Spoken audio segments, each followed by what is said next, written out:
Taylor, I'll bring you in behind the curtain here of the QB Spotlight podcast. Whenever we have guests on, especially quarterbacks, I mean, you're the second, but anytime we have a guest on, Steve can't run from the title of journalist, quick enough. I covered James for 2 years. He's like, hey, James, I want you to know, I'm not a reporter, I'm not a journalist, I'm just a quarterback, okay? Like, I just want to, like, all right, Steve, I got it, man. No shade taken, just singe my face over here, but it's okay, man. Yeah, no, it's funny you talk about like group of five guys. I'm actually next week, I'm going back to the Manning camp for the first time since I played. And at that camp always reminds me of when you got down there, all the group of five guys would stick together because you'd look around and be like, who's from the Sun Belt? Who's from Conference USA? These are my boys. Okay, I know you, I played against you. But, I love that you guys do this because there's some really good football that gets played in the group of five. And not just, I feel like the American gets a lot of the love for the group of five. But look back at this past season with like the Sun Belt. I mean, there's a lot of really good football that gets played at the group of five level and a lot of really good quarterback play. So love that you guys have this and thanks again for having me on. Yeah, we're pumped to have you. So it's going to be a fun episode. So, Steve, I want to go ahead and, kick it off with the NIL conversation. Now, this is one that, you and I got to talk about over the past couple of weeks, and the news has come out with NIL, and we've seen some deals, happen as of late. So, Steve, I want to grab your opening thoughts before we toss around the horn here. As a former gunslinger, former quarterback yourself, I mean, the level that you and I played, we weren't quite handing out NIL deals. But what are your thoughts so far on what you've seen? We would have maybe got like 5% off like a burrito place if the guy was like a big booster or a former player or something. I probably got more off in high school than I would have got in college. But no, man, I think it's great. Obviously a long time coming. It's just, I think it's just now it's fair, right? And now they can, athletes, female and males, can find a way to financially increase their value. So I know a lot has been talked about football and the football NIL, and I think that's that's a good combo. That's what we're here for. But I think it's cool for just like female athletes in general, the non-revenue sports. Just to use my wife for an example, she played soccer at UTSA. Obviously, not a lot of fans come in, but you have a lot of younger females that are fans. You have a lot of like club teams that are fans who, girls like that. And she was the best player on the team for 2 years, like top 5 in scoring. So someone in that position, a female athlete that has like a select niche, they would have been able to get something and add some value, whether it's like sponsorships from the club team, sponsorships from whatever it may be. So I think it's just cool that, the football gets a lot of love and that's what we hear and that's what we talk about, but all sports have a way, they all have a niche, whether it's like swimming, whatever it may be, is a niche for someone to get some value when they're in college. I think it's just a cool, kind of a long awaited benefit for those athletes. Taylor, I'll kick it over to you. What are your thoughts before I jump in here? I'll chime in after you. Yeah, I totally agree. Long time coming, and a lot of the focus, and rightfully so, I mean, a lot of the focus is being put on the Spencer Rattlers of the world, right? And the what ifs with the Johnny Manziels and Tim Tebow's of the world. But I totally agree that this really impacts kids at all levels because it's not just the best players on the field or the court or whatever the sport is, male, female, whatever. Look at I don't remember her name off the top of my head, but the female gymnast at LSU. Sure, she's a phenomenal gymnast, but she's got a massive TikTok and Instagram following. And you're going to see athletes that maybe they are or they're not a dominant player in their sport, but they're charismatic. They have something else going for them off the field. I think back to the kicker from UCF years ago that had the kicking videos, and he was a good kicker, but it wasn't like he was going to be a drafted kicker, more than likely. There are ways that you can monetize this that don't necessarily have anything to do with your sport. And I think that's the biggest thing is your scholarship, for the longest time until, July 1st, your scholarship was the cap on your market value, which was ridiculous. It was archaic. It should have been reversed a long, long time ago. And you'll see there will be some eye-popping deals. I think I'm really excited and intrigued for the first Nike athlete or the first, fill in the blank Wheaties athlete. Some eye-popping number with a brand we've heard of where you're like, wow, that is a there's no rush now to get to the NFL or the NBA for some of these kids, because they're living the life in college, making hundreds of thousands. And in some cases, I think you're going to see some $1 million athletes in college. So it's a long time coming, and just trying to figure out if there's a class action lawsuit I can jump on to get something I may or may not be owed. But no, I think it's great. No doubt about that. I was going to jump in here and give my 2 cents. I'm going to piggyback first off what you said, Steve. I do think in terms of, I don't want to say leveling the playing field per se, but, all of us have been around college athletics in some form or fashion, one way or another. We know that, there are certain inequities that come with playing football and men's basketball than playing a women's sport, right? So this is a way to kind of even the playing field a bit, because as Taylor mentioned, if you are, the gymnast from LSU, or if you're like the gymnast from UCLA, Caitlin Ohashi, I almost mispronounced her name there. Or if you guys are familiar with the Cavender twins, who signed one of the first deals for NIL on July 1st. They're 2 guards, pair of twins from Fresno State. They're more than qualified in the game. They're all conference over there in the WAC. Hopefully, memory serves correct. Fresno's in the Mountain West. I don't want to upset any WAC fans. I said WAC last time, I upset people. Mountain West, but they're all conference performers. But none of us had heard of the Cavender girls until early this week, and they just signed a deal that's going to potentially quadruple the amount that their own head coach makes. They signed a deal with Boost Mobile in addition to 2 other companies as well. So from the women's POV, and Steve, yes, we've only been doing this podcast for 2 years, and Lindsay Hamner just got a shout out, so I'm sure she'll appreciate that. But it does level the playing field. So, but I want to ask Taylor this, because this is something that I find interesting. And you mentioned Taylor, Donald Delahaye was the former UCF kicker who had those YouTube videos and whatnot. Something I'm finding interesting is I think this is going to be a test case in learning your market value, because I see some kids, some G5 kids who, they're the 3rd string left tackle. And they're like, hey, I'm now open for anything sponsoring. It's like, the market isn't necessarily there, right? Right. You want to quiet tell them like, hey, your market might not be what you think it is. It's not just, you come in and you'll get a deal. But Taylor, I promise there's a question here. It's not just me ranting. My question for you is this. How many athletes, when you were at Rice, and obviously Rice is a great academic school, so maybe this isn't the great test case here, right? But in terms of truly understanding that this is something that they could use to leverage themselves, not for a pro career necessarily, right? Because X% of people are going to go pro, but you can leverage your NIL into, if you're in Bowling Green, Kentucky, and you started for a handful of years at Western Kentucky, you develop a little brand name for yourself, and you can set yourself up for the next 15, 20 years in whatever field of choice that you have. Yeah, I think it goes back to, it's not just the superstars on the field. You ask about my time at Rice. We had a guy, some people will remember, Sam McGuffey. He was the YouTube sensation right when YouTube was getting started. Went to Michigan, transferred back to Rice, and was from Houston. And he was a big name in Houston. Everybody knew who Sam McGuffey was. I got to imagine at that time, he would have been sponsored or had some sort of deal with YouTube, because he was known as YouTube star.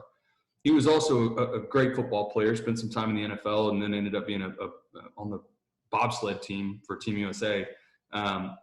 We didn't have a ton. It's Rice, right? We had a handful of guys get drafted, but Vance McDonald, tight end, Luke Wilson, tight end, maybe one of those guys.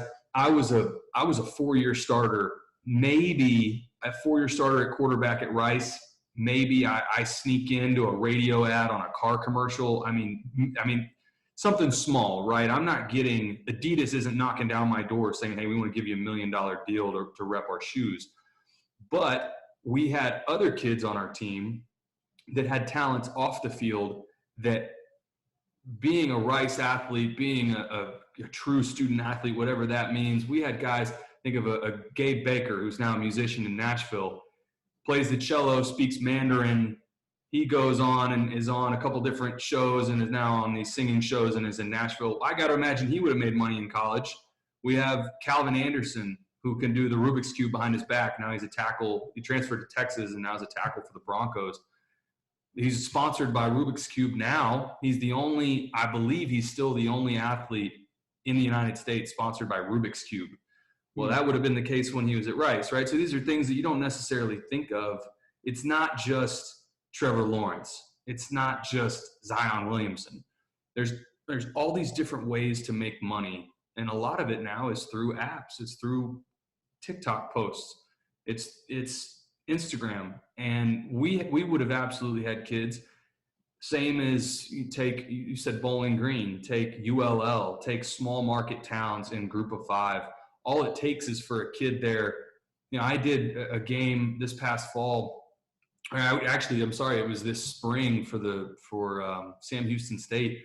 They had a kid on their team that didn't travel. He wasn't even on the travel roster, and I don't have his name off the top of my hand, but he had 250,000 TikTok followers. Guess what? He's making more money now than probably anybody else on Sam Houston's team, and it has nothing to do with football. So I think that's where it makes a lot of sense, and it took way too long to get here, but I'm glad we're here. It's funny. Or Steve, did you want to chime in really quick? Or No, go ahead.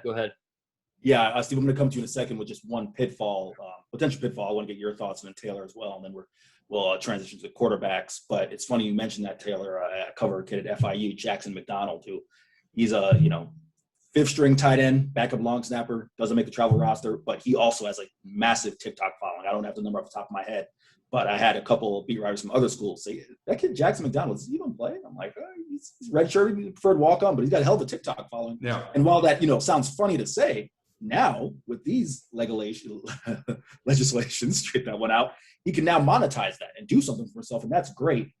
Steve, here's a potential pitfall, and I'm this may sound funny, but I'm only saying it because A, it's been written about, and B, I've had it mentioned to me, brought to me by a couple of athletes from various schools since the legislation has come out. But I do think you will have to have some sort of schools are going to have to, Taylor, this is going to fall in the lap of the compliance guy or the compliance person. And they're not equipped to handle NIL for every student athlete on campus, or for their respective sport.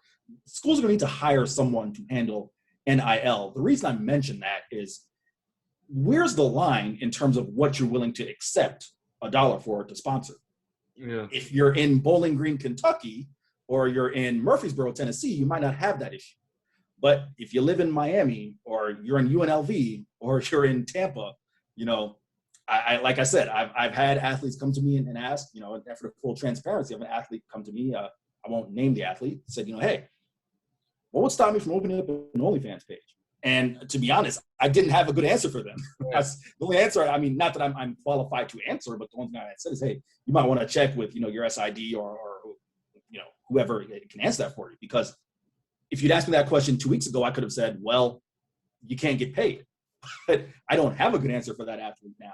And I use that as an example just to get your guys' attention, but I think that's something you may have to kind of rein in, because it's only a matter of time before, if you go to UCF and, Knight Library, the club is saying, hey, we'll pay you X amount to sponsor us, or, whatever establishment. So Steve, really quick, want to get your thoughts on that, and then I'll finish with Taylor and we'll as far as like the compliance stuff and what happens like academically and with the school, it's probably over my head, but I think it's a good thing for the kids to learn early. Hey, maybe it's okay to spend some of this money to call a lawyer to see what you can and what you can't legally do.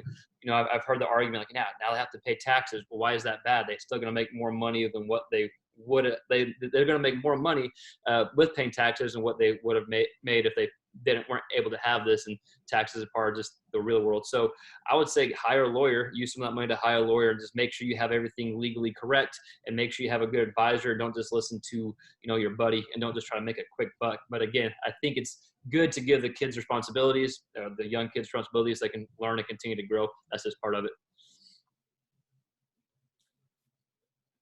Taylor, go ahead, I'm sorry. Yeah. To me, this whole situation, as good as I think it is and will become, it's a lot like changing a tire on a moving car. We're trying to figure this stuff out as we go. So I don't think we have the answers. I don't think the NCAA has the answers. I don't think Nick Saban and his staff that has poured countless hours and resources into this has all the answers to this. And we won't for a while. It's going to have to, it's a totally new landscape, and it's going to take a while to shake out. I think it's going to be different for private institutions than public. I think I'll use Rice again as a public school. If we had an athlete that said, hey, I want to be sponsored by a club. And the university says, no, you're not, because you're a representative of our university, and that's not what we want to.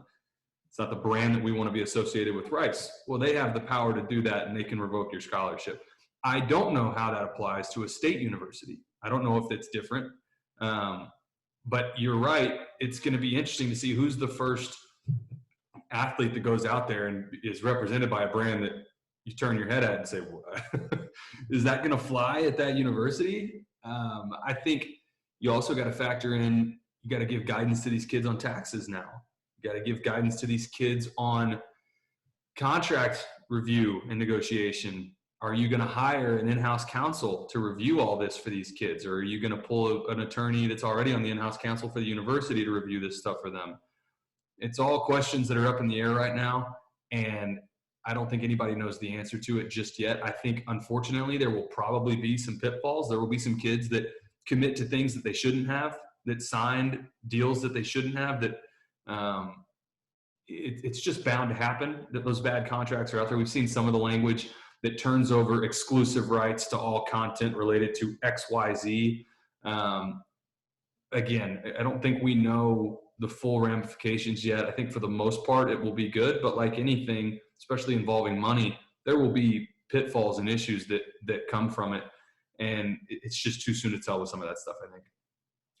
Yeah, to kind of put a cap on that, I know it's kind of a jarring example, but I felt it was important to hear, kind of the other side, so people who are listening to this can, if you are a student athlete, you do hear this, make smart decisions. Yes, I'm sure there'll be some lucrative deals that will come your way, but you got to play the long game here. So, by all means, it's a free market, but, get some good advice before you take a deal. I think that's what, we'd emphasize there as we transition to some football here, G5 quarterbacks and which guys may have the most potential in terms of the NIL landscape. Steve, before I toss a couple names, I know you want to ask Taylor a question as far as, what might have been realistic for him, and what's realistic for a quarterback in his shoes in 2021. Maybe not necessarily for him coming out in, the early 2010s, but, if you're the Rice quarterback, if you're the UTEP quarterback. So I'll let you toss it his way, Steve. Yeah, I think it'd be interesting, Taylor, just to get your point of view from, obviously, when you at Rice, say you were going to be the starting quarterback in 2021, you've been starting for X amount of years, put up all these numbers and yards. Obviously not a huge school, but still, y'all are good there. You went to several bowl games, right, when you were there? Yeah, 2 when I was there and then another after I left. And we did win Conference USA in 2013, which was – you had some – even though it's not a big school, you had some success. Yeah. You were, I'll say, the best quarterback in Rice history. I'll say it. You don't have to say it. I'll say it. And so there was success there. So what would be a realistic thing for you to shoot for? What would be some ideas you would want to do to capitalize off the new NIL thing that just got passed? And then also, what would be realistic for a quarterback that's in your position now, who's at like a Middle Tennessee State or a Marshall or someone like that, who's been starting for a few years and is the face of a small G5 football school? Yeah, I think the biggest thing for a lot of these kids, you got to be you, right? You don't try to be something you're not and create this persona so that you can try and get clicks and likes so that you can get different opportunities. Because anything that's fake, people are going to see right through. I had a Twitter like my senior year, and then I got rid of it. I didn't use it that much. And honestly, I got rid of it because every year that the NCAA game would come out, I'd have like 50 middle school kids tweet at me and be like, "You're terrible in this game." So that was I got tired of the harassment on Twitter. But I didn't have Instagram. I wasn't active on any sort of social media. But I think now, if I had looked back on it, and this was the case, if I was coming in a 4-year starter role, I'm coming into my senior year, heck yeah, I'd be posting stuff regularly, because if you get any sort of following, especially in a city like Houston, maybe there's an opportunity. Again, it's Rice, right? I lived it with guys that went and had great careers in the NFL. There's not going to be a ton of opportunities. There's not going to be a line outside the stadium for your autograph. It's just not the case there. But I do think it's a major market, and opportunities to do ads are endless. Even at a place like Rice, in a city like Houston, you've got car dealerships, you've got lawn care providers, you've got all sorts of stuff that they'll pay you maybe a $500, $1,000, whatever, to do an ad read, and that's it. I think those opportunities would have been there. And then who knows beyond that. But I think the biggest thing for advice for kids now is be you. Don't – this gets passed and you're like, well, shoot, now I better be a TikTok star. It's like, well, if that's not you, definitely don't do that, because the worst thing you can come across is corny. So I think there would have been opportunities even for me at a place like Rice. And I think there's really opportunities even more so. You mentioned Middle Tennessee. In some of these little college towns where the only thing there is the school, I think that's a huge – if you're a superstar on any one of the teams, male, female, revenue, non-revenue, if you're a big deal on campus, if you're a big fish in a small pond, you can make money on it. And I think that's important. Yeah. That's good. Steve, want to ask you this really quick, because I know you want to transition to some of the G5 guys with a lot of potential here. Who are some of the guys that you look at in terms of the NIL and whatnot? It's funny. I'll just add this really quick before you answer. I know Taylor was talking about guys who maybe been able to capitalize, and we think of UCF now in terms of their quote unquote national championship and the brand that they are now. But you go back to when I graduated UCF in 2015 and specificity 2013. I just think about the money that a hometown kid like Blake Bortles, went to high school 3.5 miles up the road from the stadium. What type of impact he would have had. I mean, there are just countless amount of guys who, as Taylor mentioned, they're the big fish in a small pond, but they may be from that small pond. Yeah. And that can set them up for 15, 20 years going on. So that's just something that crossed my mind. But as I said, quarterbacks currently who may have some earnings potentials. Who are some guys who come to mind for you, Steve? Yeah, I think G5, I think we'll probably all agree, Carson Strong from Nevada, probably Hank Bachmeier from Boise State, Dylan Gabriel, UCF, and Desmond Ritter from Cincy. Those are probably your top G5 quarterbacks. If you want to throw Malik Willis from Liberty, even though he's independent, but we usually go ahead and throw him in, then I think he's got some value as well. Those are probably your top guys that could be your highest earning guys, maybe like a Nick Starkel from San Jose State, and guys that are just like popular that have potential, and then guys that are some of your better quarterbacks as well. So those are probably your top 5 or 6 guys. Am I missing anyone, Taylor? You think of anyone else top of your head? Like, man, I'm sitting here, and I don't mean to make this a Rice football homer podcast, but Luke McCaffrey just transferred to Rice. Yes. What's to say? You talk about a big time deal. What's to say the McCaffrey brothers can't do a deal now? Very smart, yeah. Right? And he's piggybacking. I mean, he's a big time recruit, but he's not Christian, right? He hasn't accomplished near what Christian has. But what's to say he can't sign a major endorsement deal, especially at a place like Rice in a city like Houston? I think there's chances for him. I think about Grant Wells. Yeah. Marshall loves its football. I know you guys know that. And he should be, and he's got to bounce back from the end of his last season, but he should be a 4-year starter for them. And he could have a ton of popularity in West Virginia and for Marshall. I think about him. You named most of the big ones, and especially, Dylan Gabriel in UCF doesn't even feel like a group of 5. It feels so like such a departure from even a Nevada, or even now Boise State. I mean, Boise State's been relevant for a long time, but UCF feels like its own monster in the group of 5 world. Dylan Gabriel will have a ton of opportunities. Desmond Ritter should have a ton of opportunities. He's really likable. So I think you hit the nail on the head with a lot of those guys. Yeah, I'll just jump in and add this name, Grayson McCall.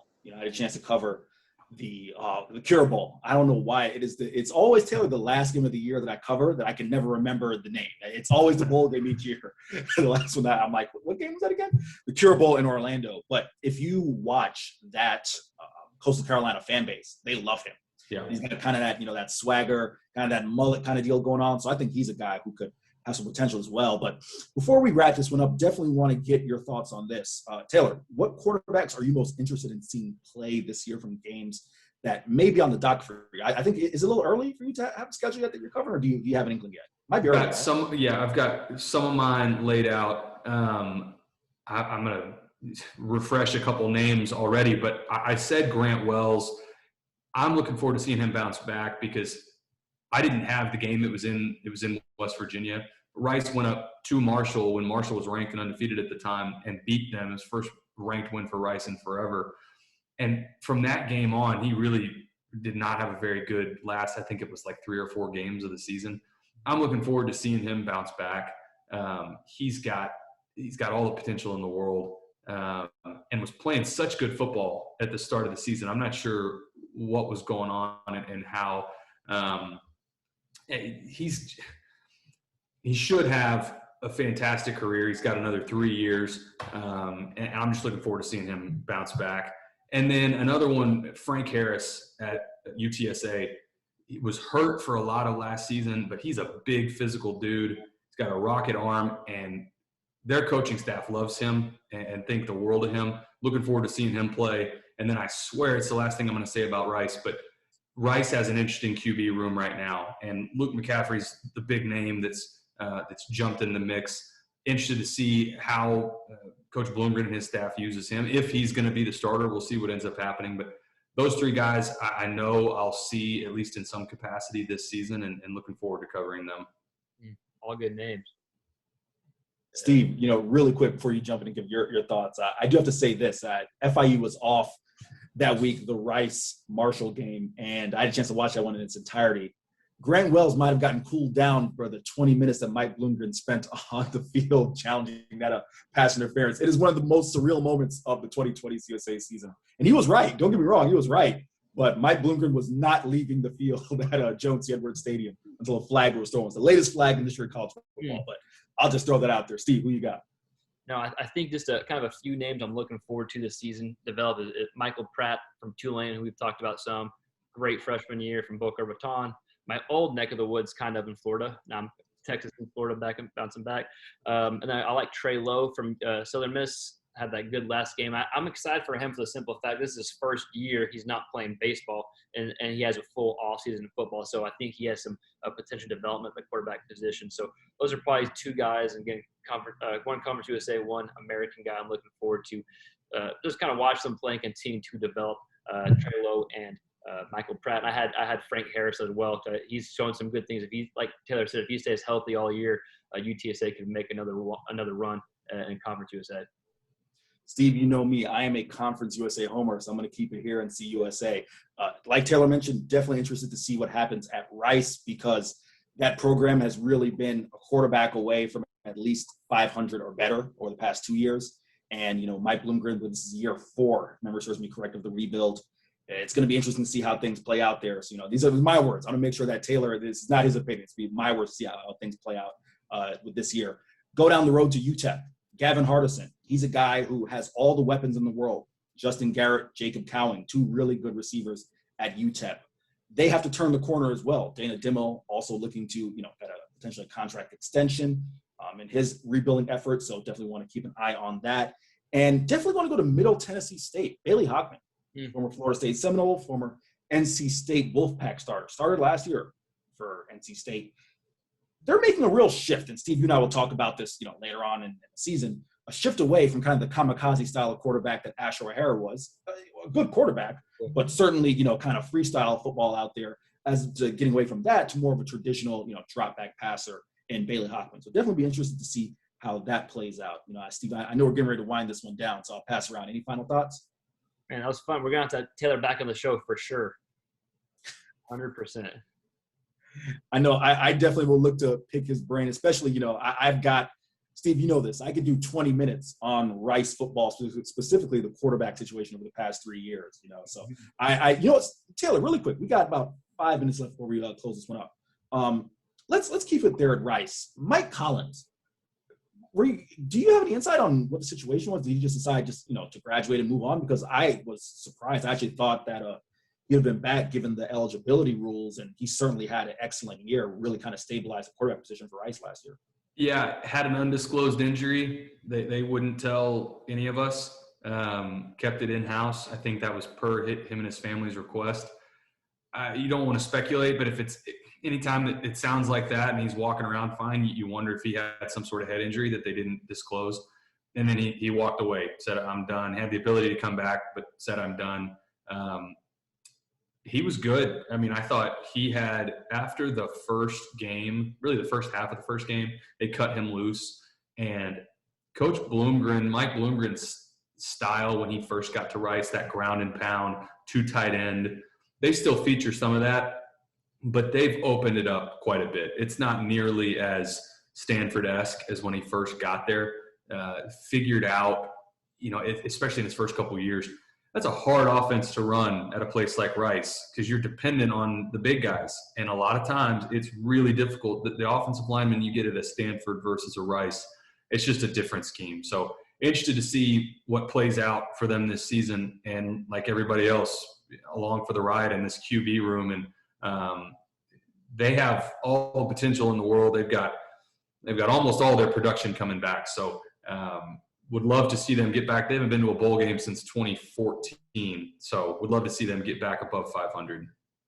Absolutely. Had to go and get the insight there on the Rice quarterback room while we had you on the line. But we're going to get ready and close this one up. So I want to thank everyone for listening. It's almost football season, so I get to close with a happy football watching. But with that, you can find us on Twitter at QB Spotlight. You can find me on Twitter at EricCHenry_, or my work at Underdog Dynasty. You can find Steve on Twitter at QB Spotlight, and of course, Steve Hamner. And you can find Taylor on Twitter at T McHargue. That's MCHARGUE16. Find him on Twitter with all his football analysis and when he's spending his Independence Day in Mexico. Just caught that, so can't beat that right there.